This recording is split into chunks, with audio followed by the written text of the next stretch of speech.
大家好，歡迎大家來到同在。在上一期節目中呢，我們遇到了一些問題。那麼我們在原來如此的節目中也跟大家提到過這一點。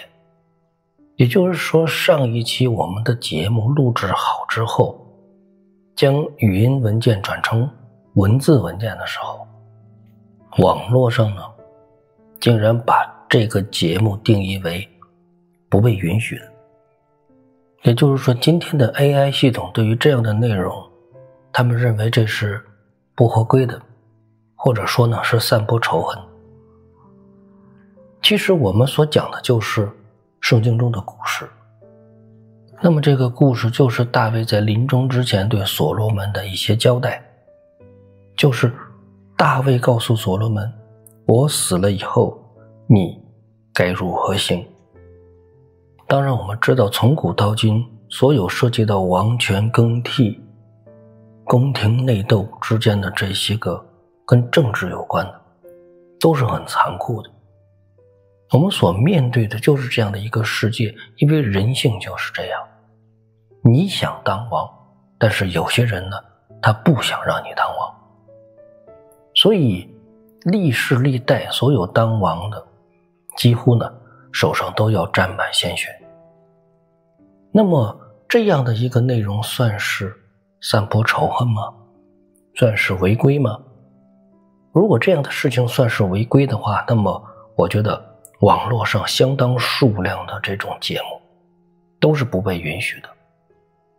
但是很奇怪的是，我們在講聖經的時候， AI 已經知道我們在講聖经了，知道我們在講一個歷史故事，而且我們的歷史故事並没有影射現在，我們只是单純的說聖經中在講些什麼，它都能夠定義為違規。所以我覺得今天這個時代的逼迫是越來越嚴重了。甚至我覺得很多時候在各大網站他們自己的這種內容審查中，甚至已經開始對聖經有專門的一類審查了。也就是說，他們在定義聖經中哪些內容可以講，哪些內容他不希望你講。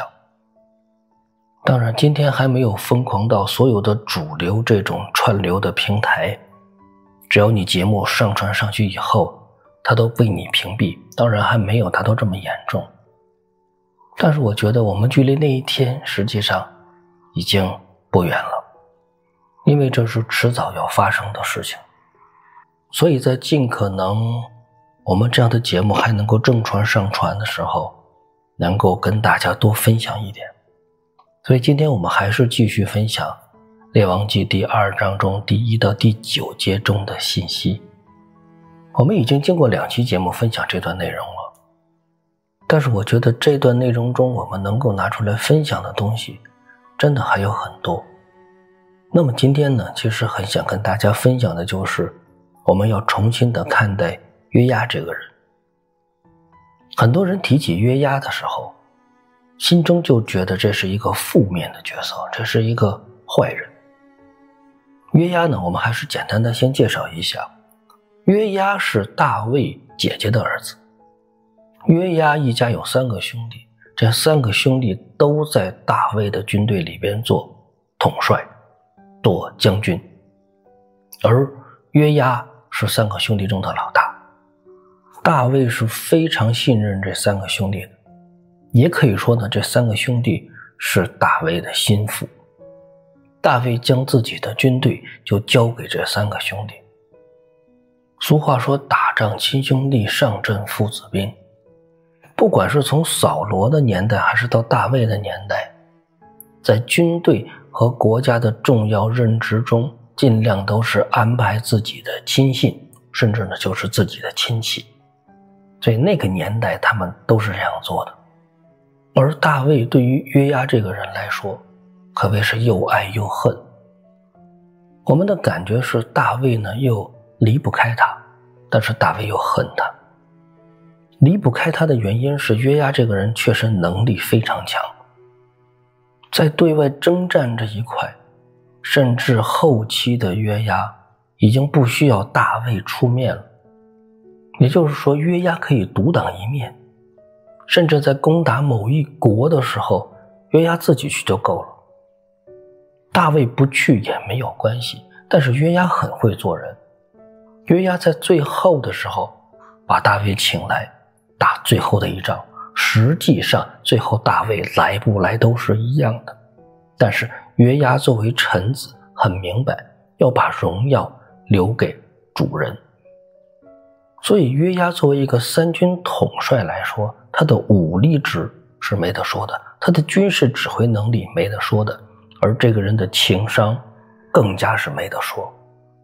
但是大衛在臨終的時候卻告訴所羅門說，約押這個人殺了尼爾的兒子押尼爾和以帖的兒子亞瑪撒，說這兩個人是不該殺的。約押把這兩個人殺了，那就是做了惡事，就是在和平時期流人的血，所以呢，這是死罪。所以大衛告訴所羅門，你要見機而行，一旦呢抓到約押的把柄，就把他處死。我們上一期節目中已經跟大家交代了，也就是說約押對於大衛來說是沒有什麼威脅的，但是大衛覺得當他的兒子所羅門繼位以後，約押對於所羅門就不一定忠誠了。而事實上我們也看到了，當大衛立所羅門當王的時候，大衛的另一個兒子亞多尼亞其實也想當王，而約押是擁護亞拿尼亞當王的。其實這裡有一個很奇怪的現象，就是當年大衛的另一個兒子押沙龍，他反叛的時候，約押並沒有歸順押沙龍，而是反對押沙龍。而這一次呢，另外的一個兒子，也就是押沙龍的弟弟亞拿尼亞，他想當王的時候，約押卻擁護亞拿尼亞呢。同樣是兒子，也就是同樣是大衛的兒子，都想當王，約押為什麼有選擇性的不選擇押沙龍，而選擇亞拿尼亞呢？我們看聖經中的記載，大衛的幾個兒子，長子暗嫩這個人心術不正，做了很多的惡事，那麼暗嫩早早的就被押沙龍給殺掉了。那麼聖經中幾乎很少提到大衛的第二個兒子，有可能這個兒子身患疾病，有可能這個兒子英年早逝，所以聖經中幾乎就不提到這個人了。那麼他的長子死了，第二個兒子又沒有記載。後來呢，大家都認為大衛的第三個兒子押沙龍應該是王位的繼承人。而押沙龍這個人從個人的才幹以及他的相貌各個方面都是非常好的，而押沙龍最後選擇搞叛亂，想憑一己之力推翻大衛的統治，自己做王，最後呢也没有成功。所以從約押的角度來说，他看不起這樣的人，所以最後約押把押沙龍也殺掉了。那麼押沙龍所立的將軍亞瑪撒同樣也被約押所殺掉了。那麼聖經中這一段所提到的，為什麼約押殺了押沙龍這就不算罪，而殺掉亞瑪撒卻是很嚴重的罪呢？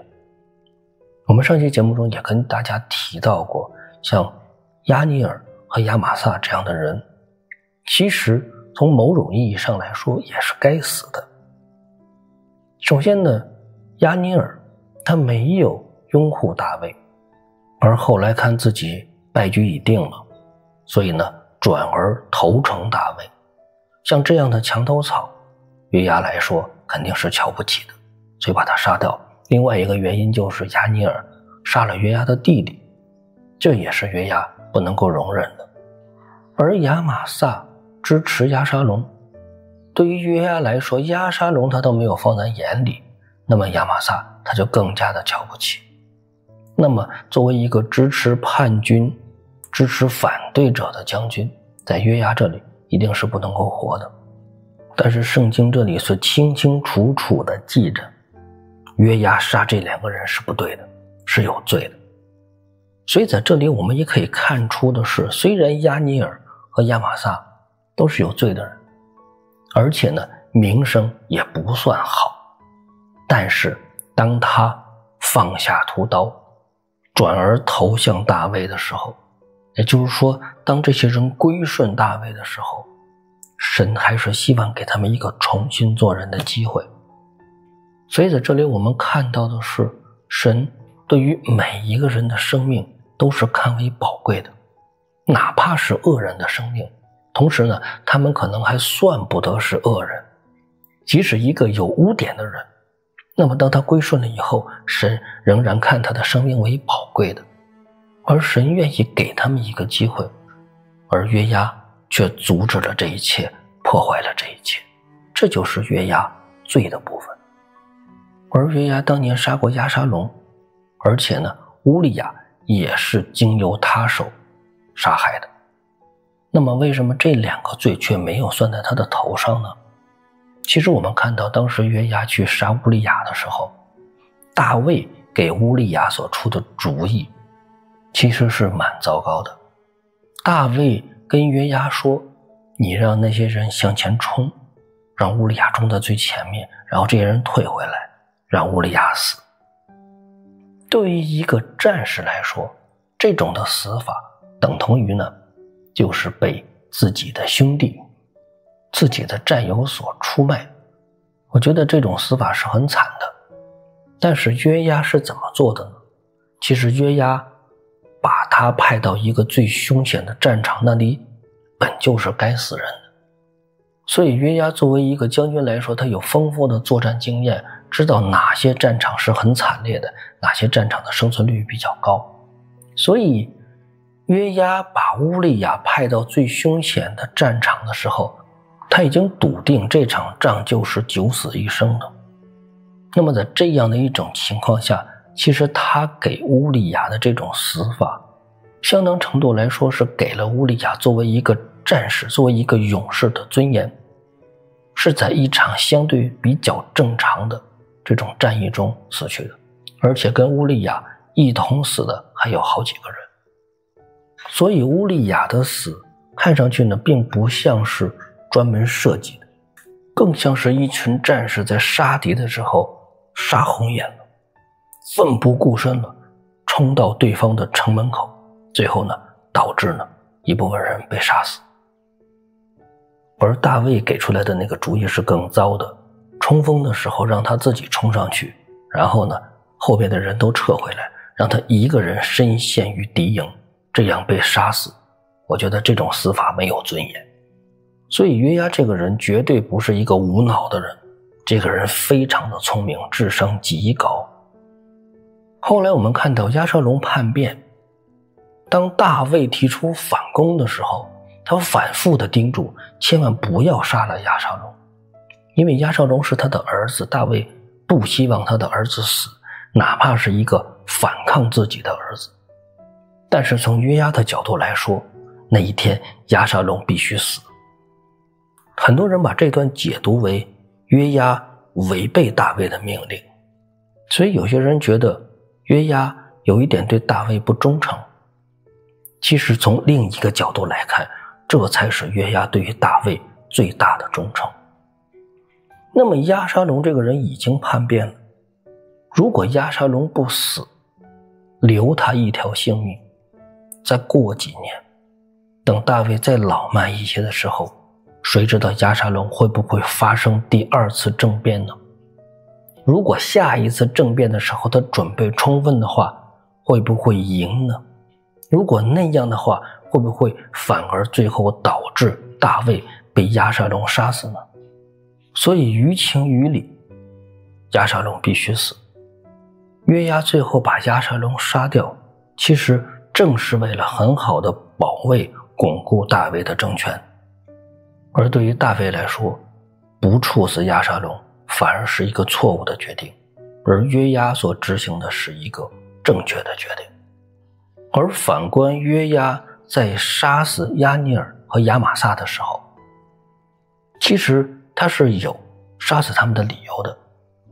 因為這都是曾經的敵人，如果在戰場上遇到，這一定是一個你死我活的這麼一個結果。但是在和平年代，也就是說他們都投降了，歸順了，约押還是要殺掉他們。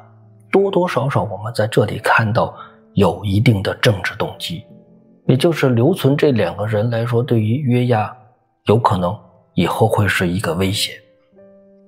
而後來我們看到，當大衛晚年犯罪數點人數的時候，約押是極力反對這個事情的。我們知道數點人數是神所不喜悅的，這對於大衛來說是一個大罪。而約押這個時候很敏銳地捕捉到了這一點，他覺得大衛做這件事情是錯的。也就是說，這個人不僅智商很高，武力值也不錯，領導能力很強，同時呢，他也有自己屬靈的一面。他甚至已經很直接地跟大衛說，你為什麼要做這樣的事情呢？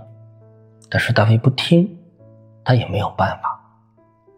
我們之前提到過，當大衛殺烏利亞這件事情的時候，其實約押手中有大衛的把柄，但是約押從來沒有一次拿這件事情去要挾大衛。按理說，這個一人之下萬人之上的這麼一個3軍的統帥，約押可以說除了大衛之外，他誰都不怕。而就是這一個他自己上面的王，還有把柄在自己的手裡，所以約押在這個國家一定是可以橫着走的，他完全可以不怕任何一個人。但是約押並沒有這麼做。我們看後來所羅門在處死約押的時候，非常的簡單，非常的容易。作為一個3軍統帥，手下有兵權，手下有那麼多自己的嫡系，他是有很大勢力的。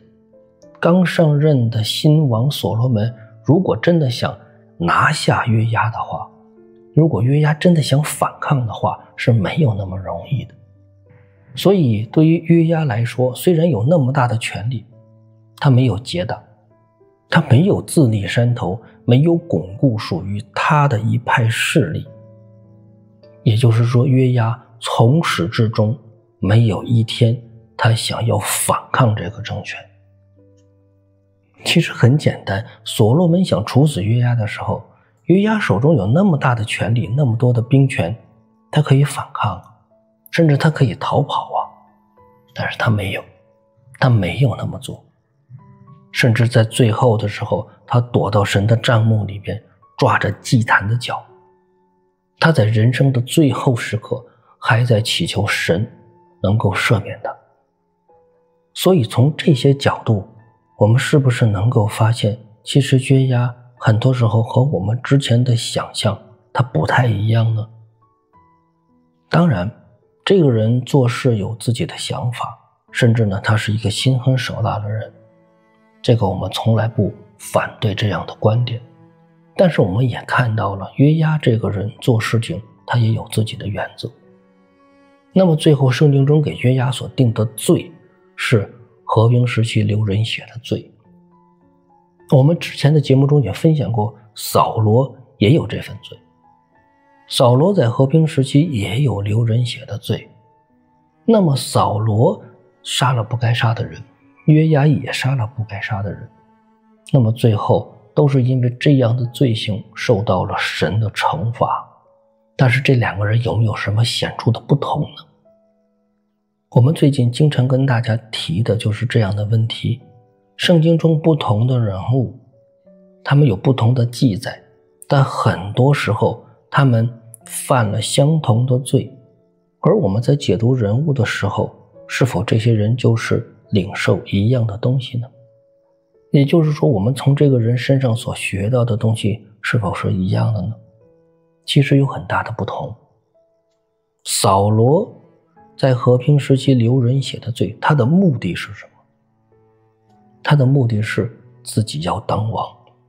掃羅最看重的是自己的王位，而掃羅所忘記的就是王是神所設立的，神讓你做王你就做王，神不讓你做王，你就應該從王位上退下來。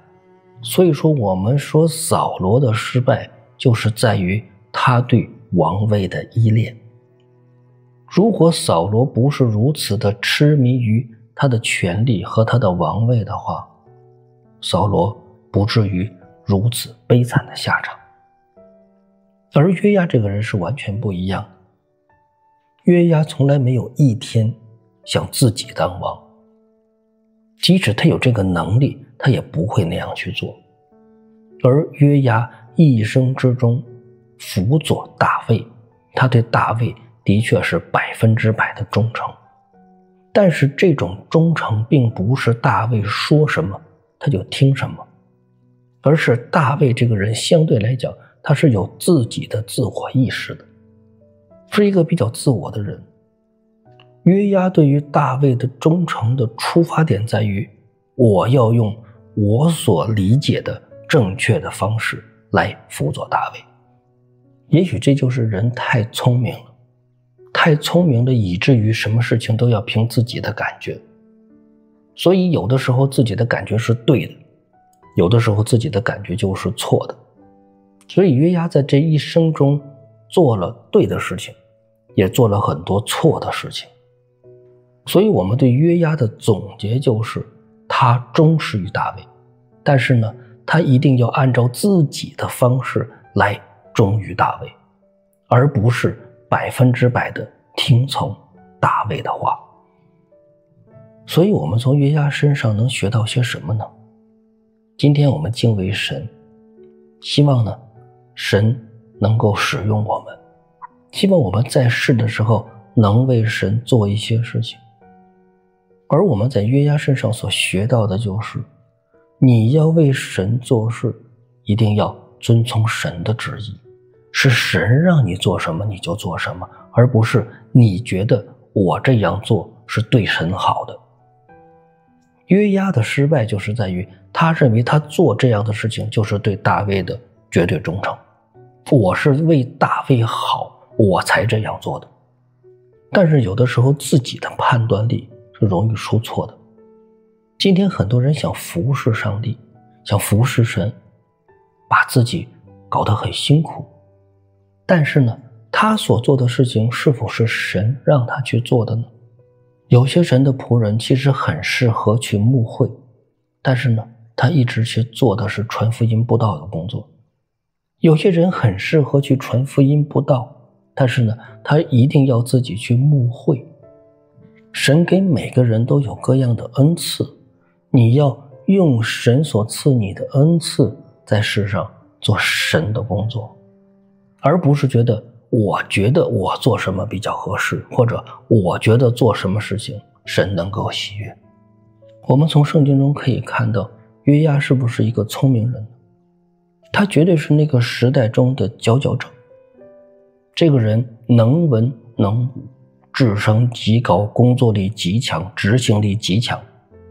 他絕對是那個時代難得的人才，是眾人中的佼佼者。但是最後他真的失敗了。他的失敗就是在於他一直在用自己的想法做事，而沒有去尋求神。當他最後臨死的時候想去尋求神的時候，來不及了。同時我們看到約押這個人戎馬一生都在兢兢業業努力的工作，他沒有為自己謀什麼福利。作為一個實權派，如果他反抗的話，還真是不好對付，但是他沒有做，以至於一生都是辛辛苦苦兢兢業業的工作，最後卻落得如此悲慘的下場。今天在世上我們很多人也活得很辛苦啊，我們也是觉得我們一直在為神做事啊，但是結果呢？我們把自己活得非常辛苦，到頭來在神那裡算不算數呢？這是我們值得思考的問題。所以約押很典型的是那種聰明過頭的人。其實有些人太聰明了，反而對於自己來說是一種難阻。我們要知道神的智慧高過我們的智慧，尋求神總是不會錯的。靠自己，很多時候真的容易出錯。所以我们对于约押这个人物的評價不完全都是負面的，我們不能只看他一生中做了哪些事情，更深層次的，我們要進入約押的內心，知道他這個人的問題根源在哪裡，這才是值得我們思考的問題。所以今後我們在提到約押這個人的時候，不要總是帶着很多負面的情緒、負面的東西來評價他。也許我們每個人身上都有約押的影子。同在，我們這一期先分享到這裡，我們下期見。